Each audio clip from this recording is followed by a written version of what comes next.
Got a quick announcement for you before everything gets rolling. This Saturday, November 14th, from 2 to 3 p.m. Eastern Time, we're going to have our next virtual roundtable. The one we had last week was super encouraging. We got to hear from other leaders. We got to pray together. And we're going to be doing just that again this Saturday. You don't want to miss it. You can sign up for the virtual roundtable at www.awanatn.com/events. All right, that's all I've got. Let's get started. Hey everyone, this is Hunter Williams with the Awana, Tennessee Network, and I'm very excited for today's episode. I know I say that with pretty much every episode, but I really am excited for this episode because today I've got Aaron Arnold joining me. He's the elementary director at Grace Baptist Church in Chattanooga, Tennessee. And the reason I'm excited is because Aaron is going to share the story of what's been going on with him, his leaders, and his church during this time. And it's a story that you're really going to have to hear to believe. And just as a disclaimer, you may hear some children in the background during this episode. Those are my lovely kids who were trying to make their appearance or be heard in this, but hopefully you won't hear them too bad. But all that to say, get ready. This story, I guarantee, is going to be an encouragement to you and a big blessing. So here is Aaron Arnold sharing his story about the way God is working in their church.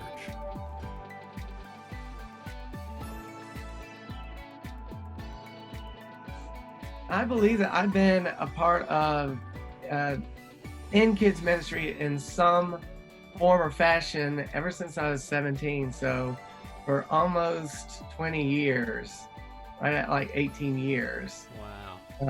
And that started back when we did missions trips to New York City and Brooklyn, and did VBS there.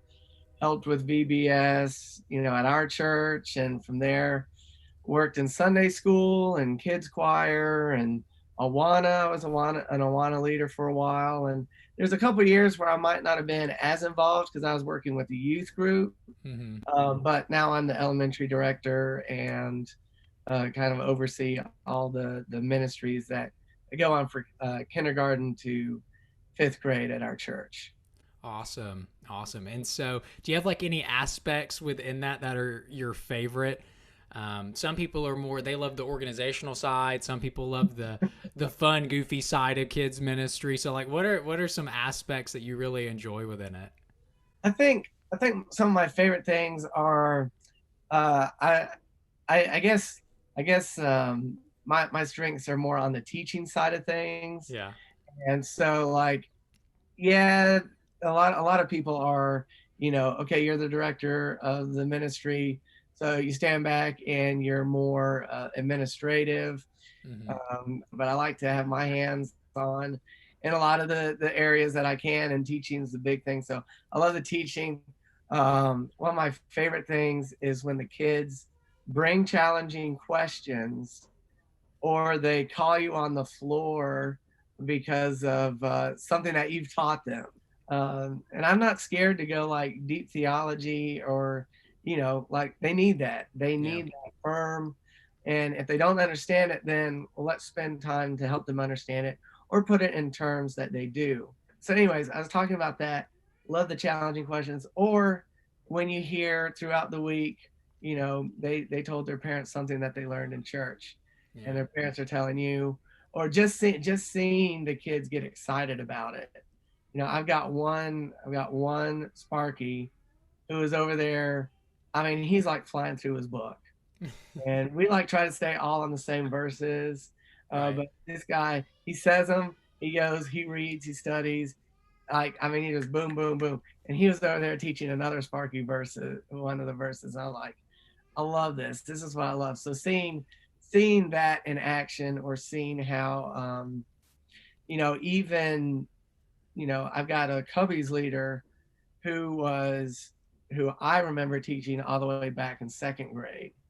And so now she's grown up, she's in college, and, and she, wears the Vans because Mr. Aaron wears the checkered Vans, and it's funny stuff like that. But to see that discipleship, like you taught this student, now they're growing up and they're teaching other students, or even like I said, the Sparkies, teaching Sparkies and getting all excited about it. Like those are the aspects that I love. So I Mm. guess just teaching the kids and seeing them, seeing that work in their lives, seeing God work in their lives through the teaching, and really wrestling through some of the hard stuff with them when they Mm. bring that up. I really enjoy doing that and getting that opportunity.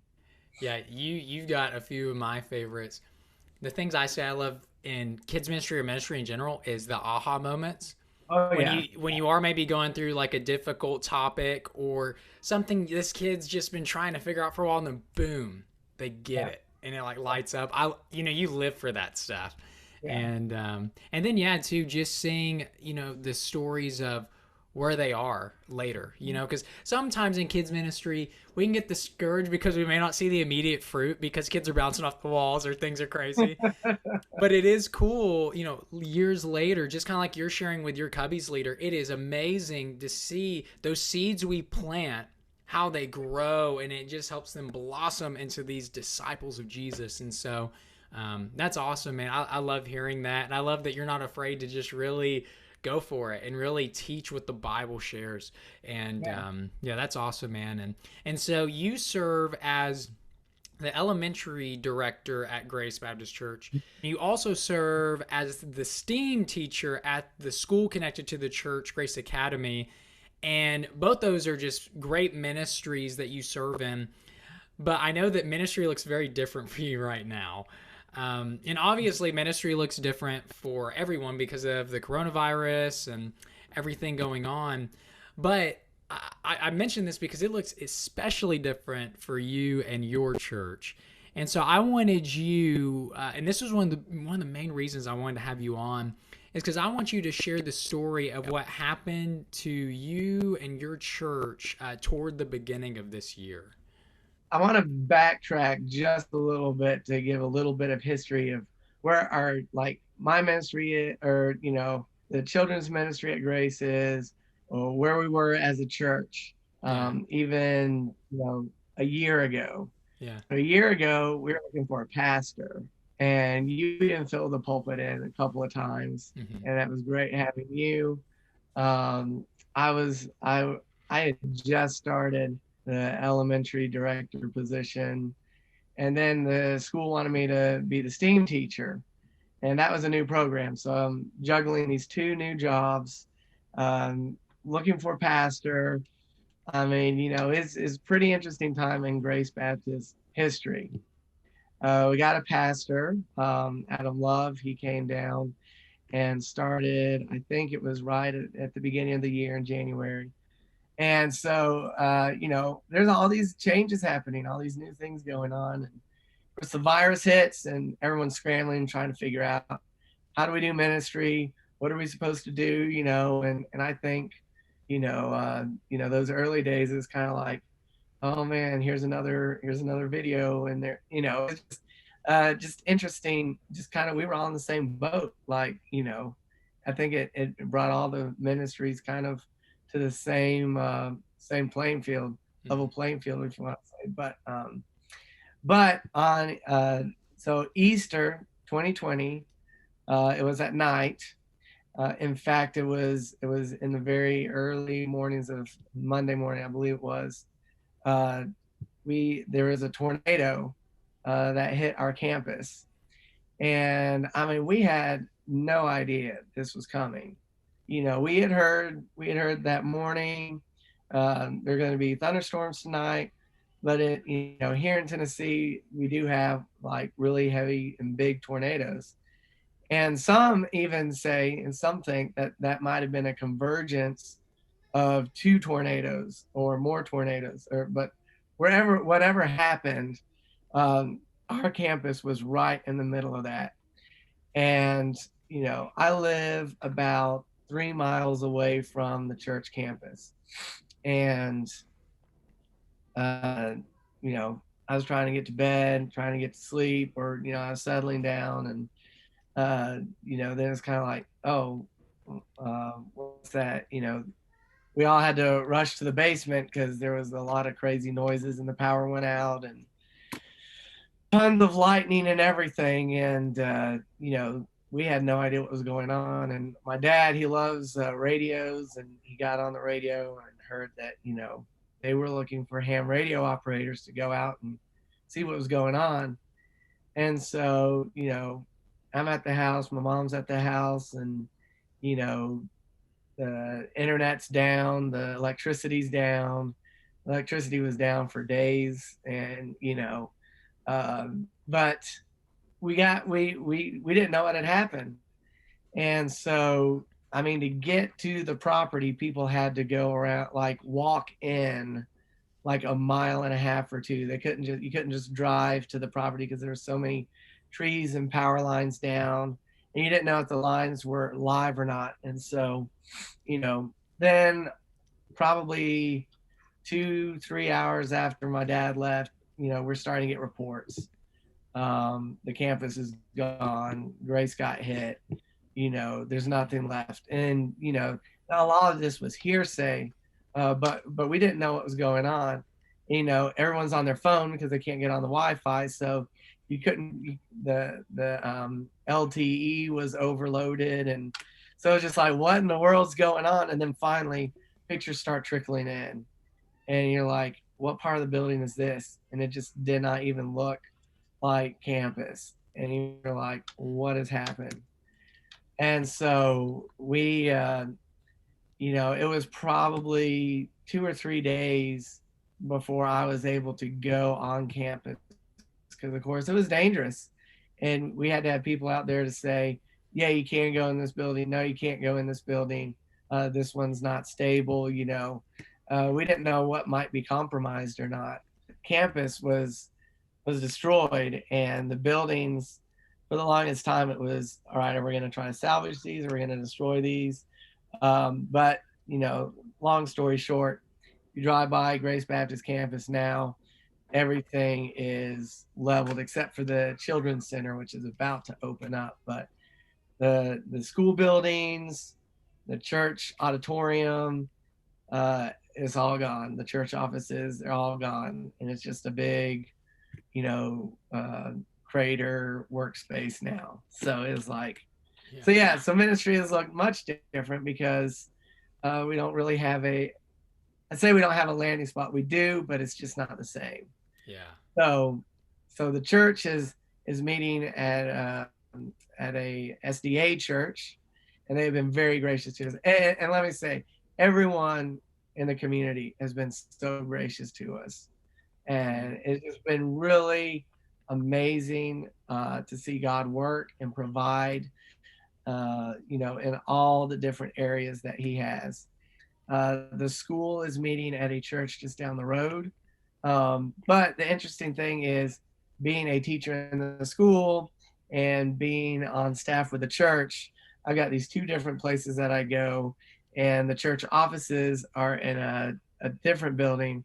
And so it's like, I joked with someone, if you know mythology, I said I feel like Aeneas, wandering around. Yeah. His home is destroyed in Troy, and got to carry all my stuff around with me. But it's mobile. I keep stuff at the church office.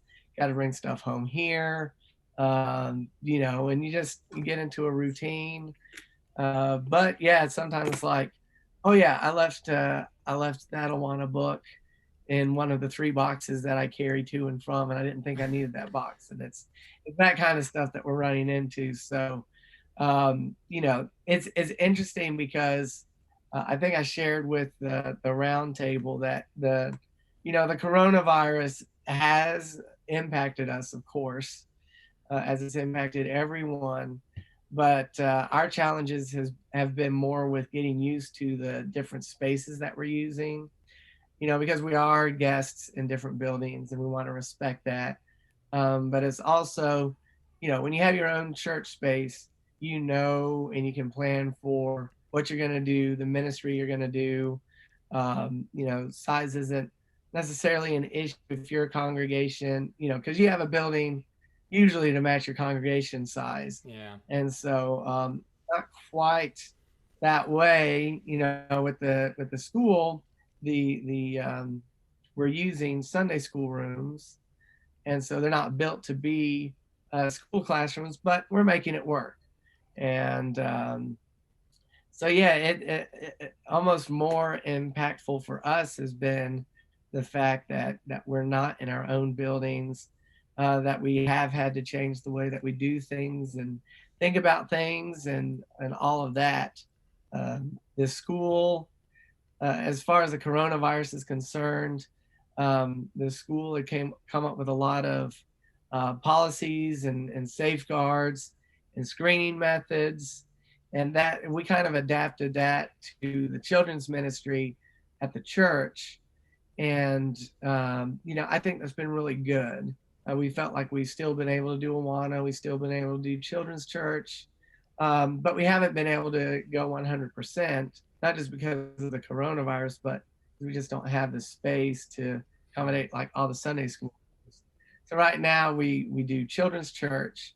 We don't have Sunday school, but and we're all like kindergarten and fifth grade combined, and that's interesting, of course, because Yeah. then you have to figure out how to hit all the different age levels.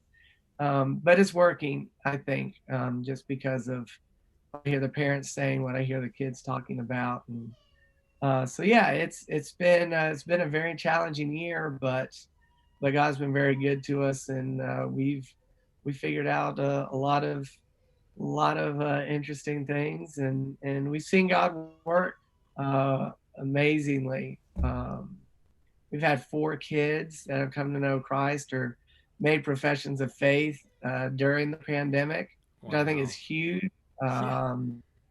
Yeah. It's like, uh, oh, we can't go to church, for part of this, but God's still working. Mm. And we still got to reach the kids however we can, and it's just been really encouraging to see God work even through the hard difficulties that we're facing, not just with the virus, but with the limited space and the different ways that we have to do things. So yeah. You're talking about having to adapt, and I've gotten to see personally the buildings that you're in now compared to where you were. Um, I mean, it's you guys are doing a phenomenal job of just adapting and trying to make it work. I've seen the procedures you have, the check-in kids when they come in, taking temps and different things like that. Having to make the space work that you've got. I saw a small group meeting outside the other day, and you're in that big area making groups spread out. And so, yeah, I mean, I know that this has brought so many challenges. You not only have the virus, you not only have different spaces, but they even changed up your time, if I'm correct on that. Because you were meeting later in the evening, then you had to bump it up in the afternoon on Sundays. And I mean, you guys have just had to adapt and change and go with it. And I just want to say that your story of resilience is really inspiring, because resilience is this ability to keep going no matter what, to be bent by what hits you but not break. And you guys have done that. You're doing whatever it takes. You've got this keep at it attitude that no matter what, we're going to disciple these kids. And I mean, it's commendable. I mean, I've been sending my daughter to your Awana these past couple of weeks just because in my mind, I'm thinking, if this is a church that's going to do whatever it takes to disciple kids, I want my daughter to go there. And so I just wanted to share that with you as an encouragement, because it has been inspiring to me. And I think your story is what a lot of churches need to hear. And you heard it at the round table we had a couple of weeks ago, and I've heard it just through different messages and phone calls. There are a lot of churches that are discouraged, churches that don't know what to do. They're saying, man, Awana doesn't look like it normally does. We have less kids. We can't run at the capacity we used to. But your story of, hey, everything's completely topsy-turvy, but we still have kids coming to Christ. I mean, that's it. That's what it's about. It's not about, hey, we broke numbers. I mean, we love to see that, but at the end of the day, it's about, our kids coming to put their faith in Christ, or are they growing as disciples? And that's what we need to gauge success with. And you're doing that. And so all that to say, as you've talked about different ways you've adapted, things you've had to endure to keep serving kids and discipling them, what advice would you give to Awana leaders, to children's ministry leaders right now? Do you have any perspectives, any scriptures, any tips that have helped you in this season that you think might serve as a help to those watching and listening right now? First of all, don't let yourself get caught up in, hey, this is what our program was, and we've got to keep it like it was, and try to fit it into whatever circumstances you're facing right now. Because there's a lot of places that can't meet because the local government has said you can't meet, and so we have to find a way around that. One of the biggest helps for me was this conference that I attended online. I think it's the guys who do Share Faith, and they had this conference on how to do VBS virtually. And this is, I mean, I think this was back in April when all this was, first still going on, and people are still trying to figure out. And VBSs are canceling left and right, and all of this. And they gave a lot of good tips. And one of the biggest things was learn how to be a video editor. And so, if you look at if I was to send links out to the early teachings that we did, like for Awana or Sunday school, it's done in this room. It's me in front of this camera. And, you do it and you're like, man, I don't know. I don't know if the kids are going to pay attention to this. And so then I attended this conference, and I thought, you know what? Well, first of all, even if the restrictions are lifted and we feel like we can do in-person VBS, we don't really have a place to do it. So we did do a virtual VBS, and we had like 100 kids register, and it was crazy. It felt like producing a kids TV show. It was a lot of fun. But the tips that I would say is, keep stuff on demand, and keep things short, and Mm. vary it, and like I put together these, I would do like I don't know, it may be 10 minutes, but Share Faith has these like these videos, because I eventually signed up with them because it's very COVID friendly. Mm. They have these videos, and you can incorporate that and some music, and you look, it'd be me doing a little bit of teaching and commenting on the Bible story they shared, and you add a little bit of music, and you do a green screen, and you make it all kind of come together, and it's like I said, 10-15 minutes, and it's not a big deal.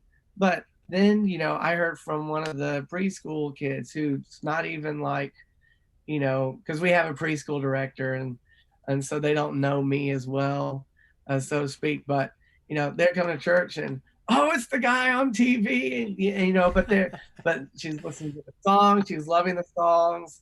The kids loved they loved what was going on, and if the kids are loving the Bible teaching and it's reaching them, that's what's important. And so like I said, if you can learn how to do some kind of video, but keep it short, don't feel like you have to do Zoom. Of course, if Zoom is working, I think it's great, as far as like meeting in person. But I just know that a lot of the parents are, if they have to do Zoom for school, uh, I don't I I'm trying to you try to think about the psychology of people, where they're at when you're doing ministry too. And so those are some of the things that I've kind of kept in mind for like the COVID, where we're at right now, how to keep things going. I mean, that's what we're here to do. And don't be afraid for your program to look different. Awana this year for us, it looks totally different. But like you said, and like uh, and I told the leaders and the parents at our meeting, I said, here's our Awana schedule, our nice 30 weeks to get us through a book, but be prepared for it to change. And sure enough, a couple weeks later, oh, there's a communications error, and we we have to change times because the SDA church had this going on and we didn't know about it.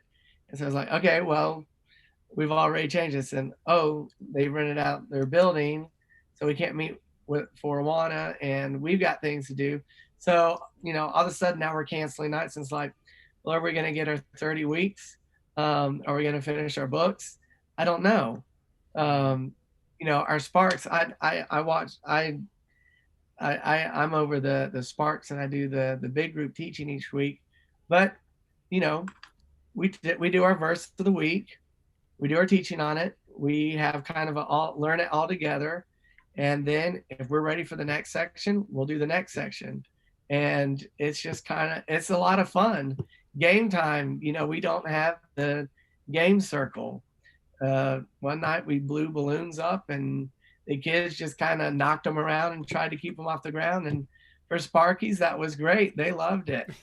And, this is all, I think it's easy in the church, and I'm not saying don't have a plan, right? But I do think that it's so easy to get so wrapped up in this is how we do ministry, this is how we do our programs, and it has to fit this mold, that when something happens and the mold doesn't fit that, then we like freak out. And what do we do? And I think this whole COVID situation has opened our eyes and our minds to say, well, we got to be flexible. We've got to figure out how to do ministry wherever we're at and however. And it's like you said, and I think it's like we've discussed, if these kids are being reached, so what if you didn't get to do, your programs that you usually got to do in the way that you used to do them? The important thing is, are the kids growing closer to Christ? Are they knowing Christ? And are they knowing His Word? And at the end of the night, if they know, if they've got a better understanding of the Scriptures, they know Jesus better. They've memorized their verses, and we've had great discussion about it, like we usually have in Sparks. And I joke because I say, you guys could teach me the lesson. You guys are, it's really neat how engaged they've been this year. That's what it's about. It's about the kids knowing Christ and knowing His Word more, not the program itself. And does this run smoothly? Well, we try to make it run as smooth as possible, but if there's hiccups, and we just go along with it. What you're saying is so good. Because it's true, like we need to have a plan, we need to do the best we can. But I think what you're saying, and I think is really helpful for me and a lot of people, is make your plans, but if they get messed up, you can only control what you can control. And right. we can't sweat or think that this ruins things. Our God is bigger than any hiccup that can happen. He's bigger than even a tornado wrecking our church, right? God is in the midst of all of that, and He knows what's going on. And sometimes He uses those things. Oh, for sure. I mean, you've said that in your story now. God has used what's happening here to draw these kids to Himself. And and that's why we've got to keep mission before method. We've got to keep Christ before all of it. And so, man, I think you're giving really helpful perspective to all of this. And like I said earlier, I think the reason y'all have been resilient is because you have got your roots in the right place. You realize, hey, what's going to last is kids coming to Christ, knowing the truth of His Word, and having this sense of belonging. And so you're living out that Awana ministry philosophy. So, man, I really appreciate your story. I really hope that people, when they listen to this and watch this, that maybe they're at a point, because we've got a lot of churches right now. They're still not sure what to do. They might start in January, they might not. And I'm hoping maybe this will show them that doing something is better than doing nothing. You know, even if your ministry isn't nearly to the par that it's used to, man, it is never a waste to share the gospel with a child. It's never a waste. And so I think your story is speaking volumes to that.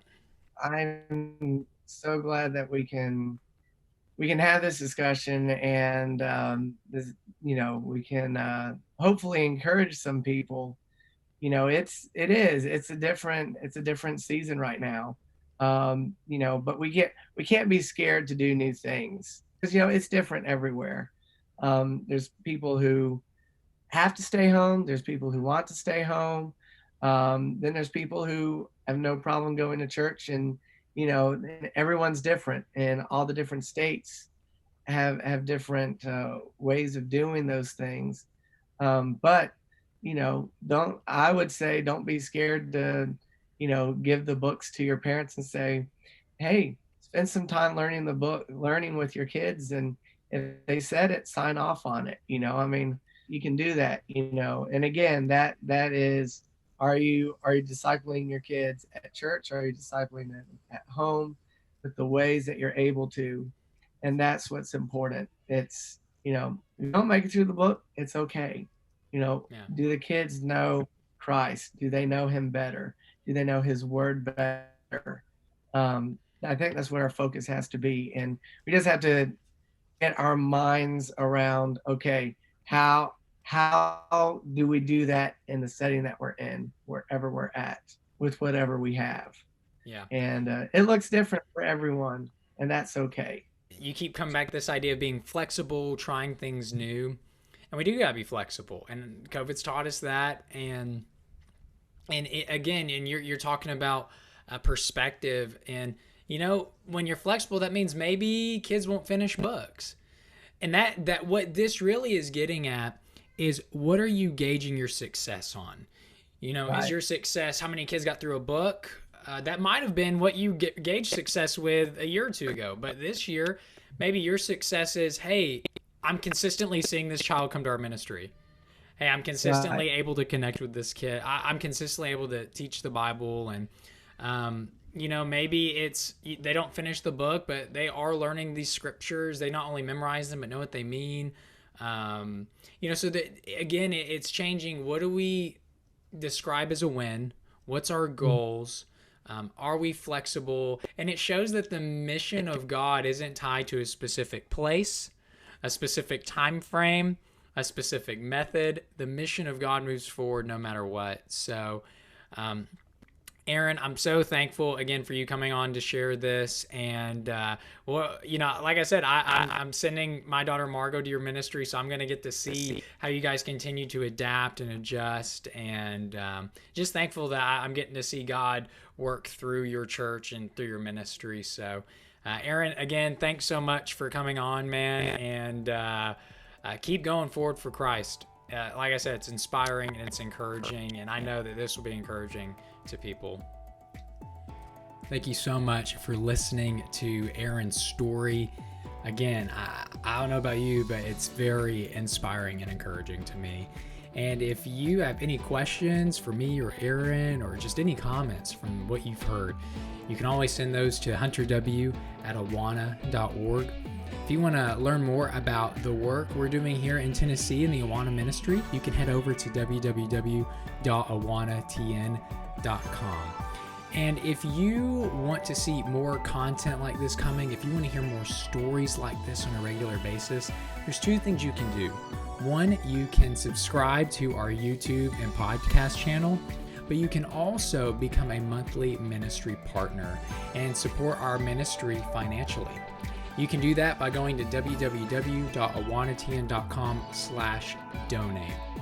And I tell you, the support we get from people, from churches, it really is what makes this ministry happen. So any amount you can give during this time, it truly is a blessing.